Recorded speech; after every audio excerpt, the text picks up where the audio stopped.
어제 날로부터 너희가 나의 규례를 떠나 지키지 아니하였도다. 그런즉 내게로 돌아오라. 그리하면 나도 너희에게로 돌아가리라 하였더니 너희가 이러기를 우리가 어떻게 하여야 돌아가리까 하는도다. 사람이 어찌 하나님의 것을 도둑질하겠느냐? 그러나 너희는 나의 것을 도둑질하고도 말하기를 우리가 어떻게 주의 것을 도둑질하였나이까 하는도다. 이는 곧 11조와 봉헌물이라. 샬롬, 하나님의 평안을 전합니다. 8일차 하나님을 만나는 묵상 시작하도록 하겠습니다. 이스라엘 백성들은 잃어버렸던 성전을 다시 완공했을 때 기쁨으로 제사를 드리며 하나님을 예배했습니다. 그러나 누구나 그렇듯이 처음의 마음을 유지해 나가는 것은 쉬운 일이 아닙니다. 시간이 지나가면서 하나님을 예배하는 열정이 점차 줄어들기 시작한 것이죠. 우리도 하나님을 향한 열정이 불타오르다가 식어버린 마음들을 경험해 보셨을 것입니다.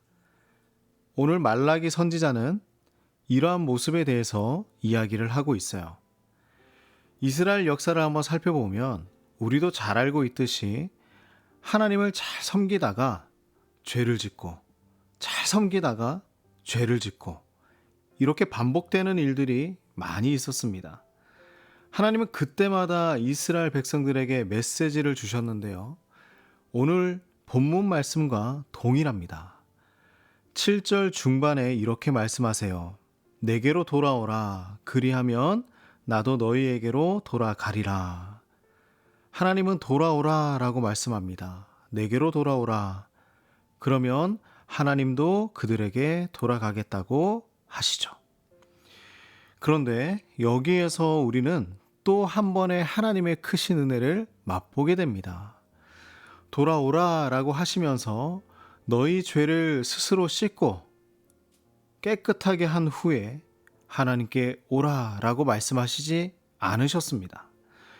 복음을 알기 위해서 정말 중요한 부분입니다.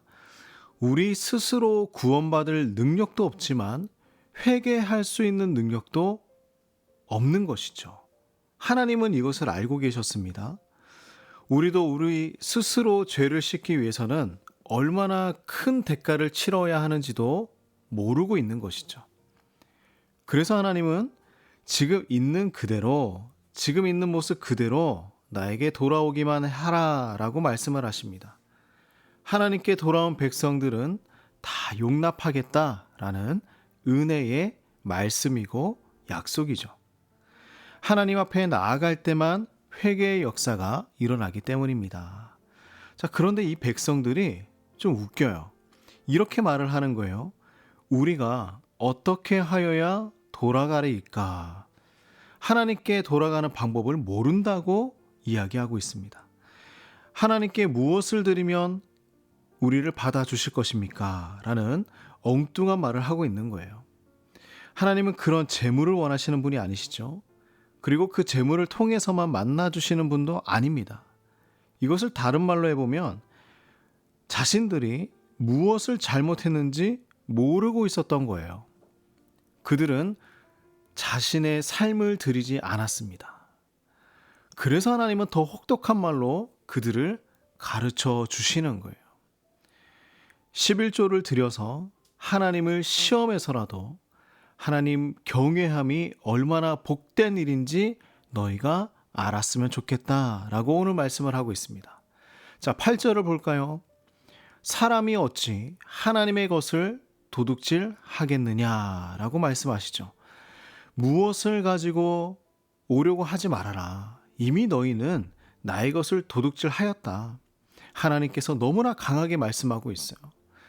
그런데 그들은 도리어 뭐라고 하고 있습니까? 8절 후반에 우리가 어떻게 주의 것을 도둑질하였나이까? 이렇게 반문하고 있는 거예요. 도대체 그들에게 무슨 일이 있었던 것일까요? 하나님은 이들의 마음이 하나님이 아닌 다른 것에 있었다라고 말씀을 하십니다. 그것은 11조와 봉헌물이었어요. 자, 이 문제는요, 단순히 개인의 문제가 아니었습니다. 온 나라가 어려움을 겪는 상황이 일어나고 만 것이죠. 11조와 봉헌을 드리지 않으니 제사장과 레위인들은 생계를 유지할 수 없었습니다. 그래서 그들은 성전을 떠나기도 했어요. 심지어 부정부패가 일어나기도 했습니다. 성전의 재정이 부족하니 제사를 대충 드립니다. 하나님의 율법을 가르쳐 주기보다 생계를 유지하는데 급급한 상황이 벌어질 수밖에 없었던 것이죠. 그래서 제사장들은 부자들에게 아첨하고 가난한 자들을 무시하는 상황까지 벌어지게 되었습니다. 그래서 우리 기독교 역사를 한번 살펴보면 더 많은 재정을 모으기 위해서 잘못된 방향으로 갔던 중세 시대의 로마 카톨릭의 모습들, 면죄부가 그런 모습이죠. 그리고 현재 교회의 모습을 우리는 떠올려 볼 수 있습니다. 교회도 그런 현상을 겪을 수 있어요. 온 성도가 하나님을 온전히 섬기려고 힘쓸 때에 주님의 교회는 든든히 세워질 수 있는 것이죠. 자, 우리가 여기서 조심해야 되는 것은요, 이것을 단순히 헌금의 개념으로만 생각하지 않아야 한다는 것입니다. 우리가 삶이 어려운데 11조와 봉헌물을 드리는 것은 쉬운 일이 아닙니다. 그러나 이 부분을 말라기서는 믿음으로 극복해야 한다는 것을 말씀해 주고 있어요. 왜냐하면 하나님 앞에서 믿음의 결단과 실천이 필요한 부분이 분명하게 찾아오게 되는데, 그때 우리의 가장 큰 걸림돌이 될 수 있는 부분이기 때문입니다. 그런 우리의 연약한 부분까지도 알고 계시니 하나님은 다음과 같은 축복의 말씀도 함께 전해주시는 거예요. 너희가 이렇게 하면 내가 이러한 축복을 주겠다라고 말씀을 하세요. 제가 한번 현대어 성경으로 읽어보겠습니다. 10절에서 12절 말씀입니다. 너희는 수확한 다음에 11조를 정확하게 나의 성전에 가져다 바쳐서 제사장들에게 먹을 양식이 있도록 하여라. 그런 다음에 양식이 모자랄까봐 염려하지 말아라. 내 말을 꼭 믿어라. 내가 너희에게 넘치도록 부어주는 복을 너희가 받을 것이다. 내가 하늘에서 풍족한 비를 내리고 너희의 밭과 포도원에서 병충해를 제거하여 오곡백과가 풍년이 들도록 하겠다.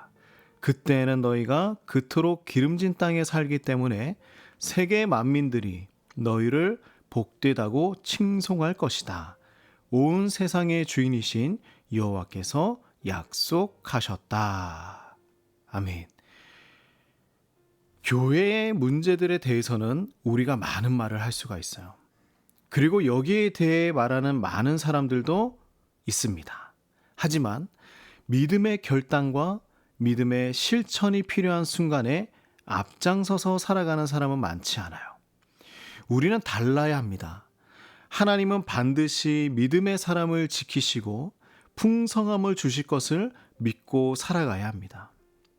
우리가 하나님께 드림은 우리가 가진 것들이 누리고 있는 이 모든 것들이 모두 하나님께서 주신 것임을 인정하는 우리의 모습이죠. 그래서 우리는 헌금이 아니라 헌상을 해야 합니다. 단순히 물질을 드리는 것이 아니라 하나님을 향하여 우리의 삶을 드리는 결단이 있어야 하는 것이죠. 그래서 그 의미를 세워가기 위해서 우리 교회는 주일 감사헌금, 11조, 구제 성교헌금 위에 모든 절기헌금은 과감히 제외를 시켰습니다. 나름대로 하나님 앞에 결단을 한 것이죠. 사랑하는 우리 성도님들의 결단은 어떤 내용의 결단이십니까? 우리 모두 하나님께 온 삶으로, 온전한 삶으로 하나님 앞에 헌신하시길 간절히 소망합니다. 우리 말씀을 기억하며 하나님께 기도하는 시간을 갖겠습니다.